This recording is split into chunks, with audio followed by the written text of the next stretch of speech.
جی السلام علیکم رحمۃ اللہ مدیس، میں امی بلال اور آپ دیکھ رہے ہیں میرے یوٹیوب چینل نور ٹی وی اٹک۔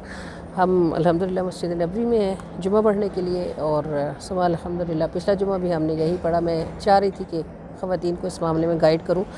کہ امام کے پیچھے جمعہ کیسے پڑھا جاتا ہے۔ موسٹلی ہم خواتین پاکستان میں ظاہر ایسا نہیں کرتے، تو ہمیں نہیں معلوم ہوتا کہ جمعہ امام کے ساتھ کیسے پڑھنا چاہیے۔ تو امام کے پیچھے جمعہ پڑھنے کا طریقہ یہ ہوتا ہے، اصل میں 2 اذانیں ہوتی ہیں جمعے کی۔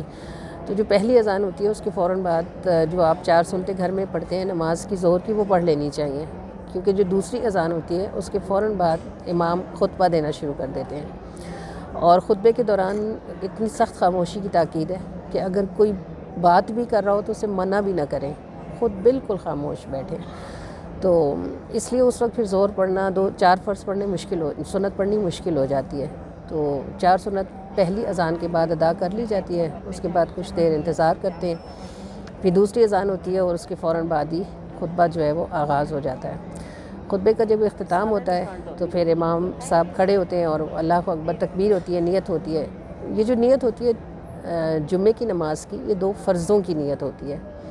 یعنی میں نیت کرتی ہوں 2 رکعت نماز فرض جمعہ اور پیچھے اس امام کے، یہ کہنا لازم ہوتا ہے۔ جب ہم کسی مسجد میں نماز پڑھتے ہیں نا، تو امام نیت کرتا ہے تمام مقتدیوں کی، اور جب تک مقتدی امام کی نیت نہ کرے اس وقت تک اس کی نماز شامل ہی نہیں ہوتی۔ اس لیے اس بات کو سمجھ لیں کہ جب آپ امام کے پیچھے کھڑے ہوں تو آپ کو کچھ پڑھنا نہیں پڑتا، یعنی آپ نہ تو تلاوت کریں گے، نہ آپ تعوذ نہ تسمیہ، کچھ بھی نہیں پڑھتے، آپ بس خاموشی سے صرف کھڑے رہتے ہیں اور رکوع اور سجدے کی تسبیحات لیتے ہیں، اور اللہ اکبر اور ربنا لک الحمد تکبیرات لیتے ہیں، بس اس کے سوا آپ نے کچھ نہیں پڑھنا ہوتا۔ آپ چونکہ مقتدی ہوتے ہیں اور آپ کا ذمہ دار امام ہوتا ہے، اگر خدا نخواستہ آپ سے کوئی سہو بھی ہو جائے نماز میں تو آپ اس کا سجدہ نہیں کریں گے، کیونکہ آپ اس نماز کے ذمہ دار نہیں، اس کا ذمہ دار امام ہے۔ تو آپ جو فرض پڑھ لیں گے جمعے کے، امام کے ساتھ سلام میں موڑیں گے اور آپ کا جمعہ جو ہے وہ ادا ہو جائے گا۔ اس کے بعد آپ نے پھر سے 4 سنتیں پڑھنی ہیں، پھر 2 سنتیں پڑھنی ہیں، اور پھر 2 نفل پڑھنے ہیں۔ یہ وہ طریقہ ہے جو ہمارے مرد جمعے والے دن مسجدوں میں جس طریقے سے نماز پڑھ کر آتے ہیں۔ یہ جو بعد کی 4 سنتیں ہوتی ہیں، یہ اصل میں جمعے کے 4 فرضوں کی جگہ پر ادا کی جاتی ہیں، اور ہم تو یوں بھی حرم نبوی میں بیٹھے ہوتے ہیں، حرم کعبہ میں جماعت سے نماز لے رہے ہوتے ہیں، تو جس قدر سجدے ہمیں نصیب ہو جائیں، اللہ تعالیٰ انہیں ہم سے قبولیت کا شرف عطا فرمائے۔ اس چیز کا دھیان رکھا کیجئے کہ امام سے کسی بھی معاملے میں اگر مقتدی سبقت کر جائے تو اس کی نماز فاسد ہو جاتی ہے، یعنی امام نے اللہ اکبر کہا اور ابھی وہ سجدے میں گیا، ابھی اس نے سجدے سے سر نہیں اٹھایا اور آپ نے اٹھا لیا، تو آپ کی نماز فاسد ہو جائے گی۔ ہم چونکہ پاکستان میں اپنے گھروں میں اس بات کے عادی ہیں کہ ہم جو نماز میں پڑھتے ہیں، دعائیں پڑھتے ہیں، رب جلنی مقیم الصلاۃ پڑھ لیا، ربنا آتنا، جیسے ہی دعا ختم ہوتی ہے ہم دھڑام دھڑام سلام پھیر لیتے ہیں فوراً۔ تو یہاں بھی ہم اس چیز کے عادی ہوتے ہیں، امام کے پیچھے ہم خاموشی سے، وہ ہمارا دل پڑھ رہا ہوتا ہے، اور جیسے ہی وہ ختم ہوتا ہے فوراً ہمارا چہرہ دائیں طرف سلام کے لیے، بائیں طرف سلام کے لیے مڑ جاتا ہے۔ یہ یاد رکھیے کہ جب تک امام سلام نہ موڑے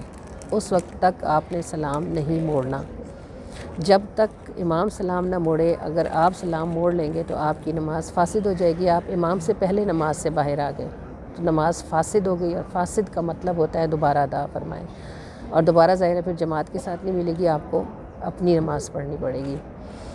اور اس چیز کا بھی دھیان رکھیں کہ آپ مسجد نبوی میں جتنی نمازیں امام کے پیچھے لیں گے وہ پوری لیں گے، یعنی 4 فرض لیں گے، 3 فرض لیں گے، 2 فرض لیں گے، امام کے پیچھے لیں گے، تو امام کے مقتدی ہو کر آپ پوری نماز ادا کریں گے۔ اور اگر آپ بغیر امام کے نماز پڑھیں گے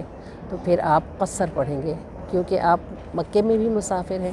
اور آپ مدینے میں بھی مسافر ہیں۔ قصر کا معنی یہ ہے کہ جو 4 رکعتوں والی نمازیں ہیں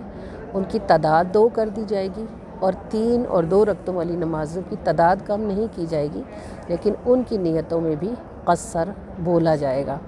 اگر آپ قصر نماز کی نیت میں قصر کہنا بھول گئے ہیں یا اس کی نیت بھول گئے ہیں تو وہ نماز آپ کو لوٹانی پڑے گی۔ صحابہ کرام نے رسول اللہ سے سوال کیا تھا کہ یا رسول اللہ، ہم اپنے گھروں میں یعنی جب ہم ہجرت سفر کر کے جاتے ہیں تو جہاں بھی جاتے ہیں وہاں گھروں جیسا آرام ہوتا ہے، تسلیاں ہوتی ہیں، سکون ہوتا ہے، تو ہم پوری نماز کیوں نہ ادا کریں۔ تو میرے آقا کریم نے فرمایا تھا کہ یہ بادشاہ کا تحفہ ہے، اس کو قبول کرو۔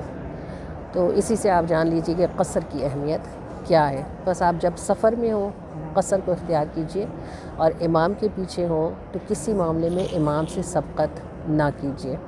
اور آپ اس ویڈیو کو لائک کیجیے، شیئر کیجیے، اس کو زیادہ سے زیادہ پھیلائیے، کیونکہ جتنی خواتین بھی مسجد نبوی میں یا صحن حرم میں ہمیں ملتی ہیں، کثرت سے خواتین کو جمعہ پڑھنا یا امام کے پیچھے نماز پڑھنے کی بیسکس نہیں آتی۔ تو میں نے کوشش کی ہے کہ میں بہت سادگی سے سمپل سٹک ساتھ آپ کو سمجھا سکوں، تاکہ جب آپ ادھر آئیں یا آپ آئے ہوئے ہیں تو آپ کو بہت آسانی ہو۔ اللہ کریم آپ کا اور ہمارا حامی و ناصر ہو،